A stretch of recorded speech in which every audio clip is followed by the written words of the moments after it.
Welcome to the Tsukuba Skyline road, where I'm back to test out this car, which is a post-facelift model Toyota GT86. So this is a continuation of the series of cars that I want to buy and am tempted to buy when I finally get my parking space. So the last car I drove is a Mazda Demio 15MB, which was a lot of fun and it still held a lot of practicality. And another car that I'm really considering buying is the new ND Mazda MX-5. The problem with the MX-5 is there's zero practicality with that car because it's a two-seater roadster. So I figured maybe try something in between. The Toyota 86, it kind of has back seats. Let's just call it a rear storage shelf. And you know, it is a bit more practical than a Miata. And it's gonna be more sports oriented than the Demio. And I wanted to see if this was fun enough to make me think maybe I shouldn't be getting a Demio.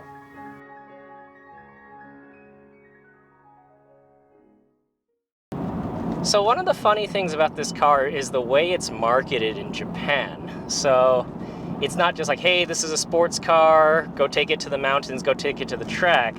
A lot of the time it's marketed as a date car for whatever reason. And I think the idea is, hey, this is a cool looking sports car. If you're a young man, go pick up your girlfriend in this cool looking sports car and impress her. However, there are some problems. So I've driven the pre-facelift version of this car and the ride quality was hilariously bad. This is noticeably better in the facelifted version. However, it's still incredibly hard riding, and even if your girlfriend likes a hard ride every now and then, I don't think she's gonna appreciate a hard ride in this car. It's not very comfortable. So another thing is the noise levels of this car. Right now we're going 50 kilometers an hour, which is not fast, and it's very loud in the cabin already. I was playing some music earlier. You can hear it very clearly when you're at a stoplight. Once you get up to about 40, 50 kilometers an hour, the road noise completely drowns out the music. So what does that mean? If you're on a date, you can't listen to music because it gets drowned out, or you really got to jack the music up. And then if you want to talk to your date, you can't really hear what they're saying because of all the road noise, and maybe you jack the music up, so you can't really have meaningful conversation on your date. So yeah, if you want to buy this car or rent this car to impress your girlfriend as a date car, please don't do it. Okay, we're now driving around a small town in Ibaraki, and this car's not that bad around town. The clutch isn't too heavy, the bite point's easier to figure out. It's a reasonably easy car to drive in manual. However, the clutch is just heavy enough where if you're in stop and go traffic like we were in Tokyo to get out to here, I really started not liking this car.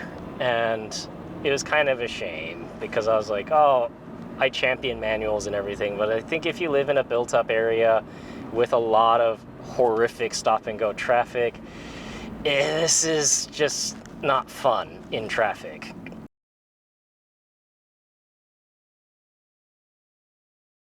So the inside of the Toyota GT86 is actually quite nice. I keep hearing people say it's incredibly cheap on the inside, and you know, it's built to a price, so therefore the interior is a bit nasty. I don't really feel that's true, but it's also because I've been driving a lot of cheap rental cars, and compared to those, this is fine. Like, the quality of the plastics, it's fairly soft touch. We have this faux carbon fiber. We have these lovely red accents, red stitching, and this leather steering wheel feels fantastic. Another thing about the interior of the 86 that I've been really pleasantly surprised about is how spacious the inside of this car feels.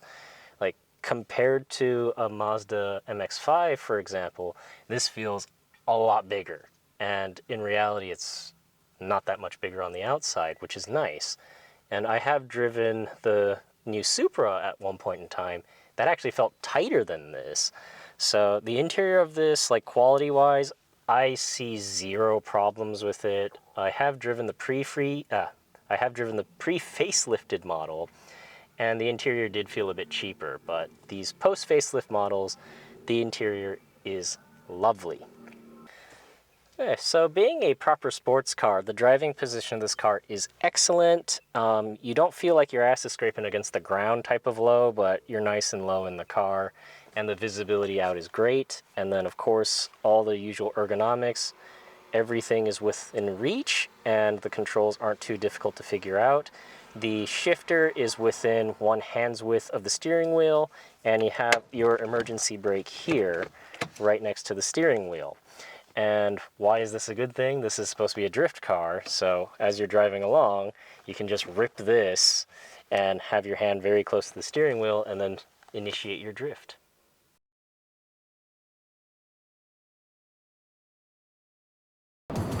So I'm now driving on the Tsukuba Skyline, which is a super fun and twisty road where everyone seems to crash their car, so I'll be a bit more careful. So this car is incredibly well balanced on this road. The handling is a thing of beauty. The steering feedback is a real thing of beauty. I know it's an electric rack, but if no one told me, I would think this is just a very well-tuned hydraulic steering rack. It feels so good. It gives so much feedback. It gives so much confidence. And I would almost buy this car just for the fact that the steering feel is so good. And then on top of that, the handling of this car is mind-blowing. I generally don't drive that quickly because I'm an old man. So even at lower speeds, this car is plenty of fun to drive around these twisty roads. But if you're feeling a bit youthful, you can drop it down a gear and really attack. So a lot of people complain about this car's power figures and the torque dip, etc. And I think if you're tracking this car, it's a problem.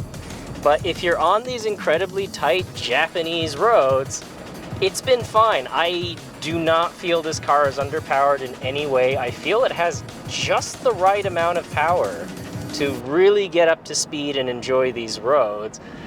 And yeah, you can get up to quite illegal speeds on accident, even with what people consider to be a very underpowered engine. Overall, I think the power matches the balance of the chassis, especially on these incredibly tight Japanese roads.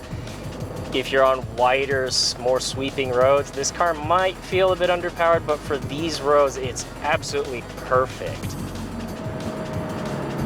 I'm genuinely tempted to buy one of these now because of how poised it is on these tight roads. It's genuinely better than the Mazda MX-5, for sure. Is it more fun, though, is the question.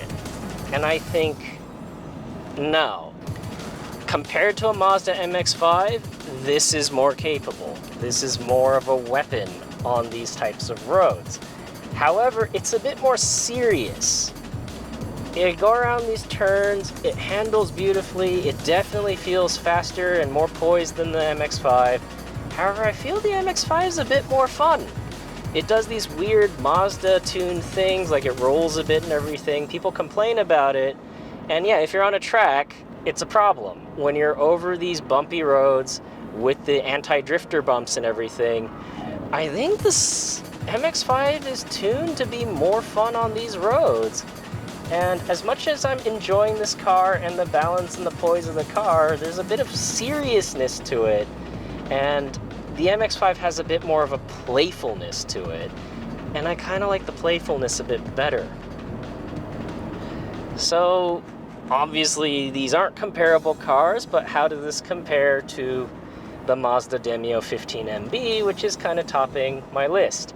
Is this more capable? Hell yes, this is more capable. You can definitely carry more speed through these turns, and it feels even more confidence-inspiring. But once again, something about the Demio is a bit more playful and fun. This just feels a bit too serious at times. However, if you want to be playful, this car will play. The difference between this and the Demio is this car will play at much higher and more dangerous and more illegal speeds, where the Demio and the MX-5 will play at a slower, safer, and more legal speed. Okay, so I took a couple more laps up and down the Tsukuba Skyline, and what do I think? Do I want to buy the Toyota GT86? Well, I really like the car. It handles really well. It is a very capable and fun sports car. The engine, it has some quirks to it, but when you're really on it, it does sound really good and it is very exciting, and it's been a lot of fun driving this car. However, there are a few compromises with getting this car compared to the MX-5 and the Demio/2 15MB that makes me not really have this on my finals list. And what that is in town it's not that great. It's quite loud and the ride quality isn't the best, especially compared to the other two cars. And then on top of that, the fuel consumption of this car is not good. The Demio had an amazing 20 kilometers per liter, so that's about 45 miles per gallon. This is gonna realistically get about 12 kilometers per liter, so under 25 miles per gallon. And if I'm buying a car that I want to go out and enjoy and drive a lot, gas is expensive here. Getting the Demio or the MX-5 also gets fantastic gas mileage. That's something huge for me to think about. And the cars are more comfortable, etc. But what it really comes down to at the end of the day is that JinBGM thing that Mazda talks about. I cannot explain it to you. You either get it or you don't. I don't get it in this car, and I do get it in the Mazdas. So every time I finish driving a Mazda, even though I knew it was a rental car, I felt like it was my car.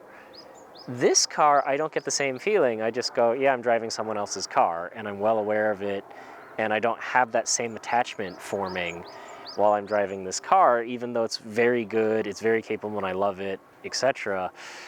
I think I'm gonna have to go with the Mazda at the end of the day.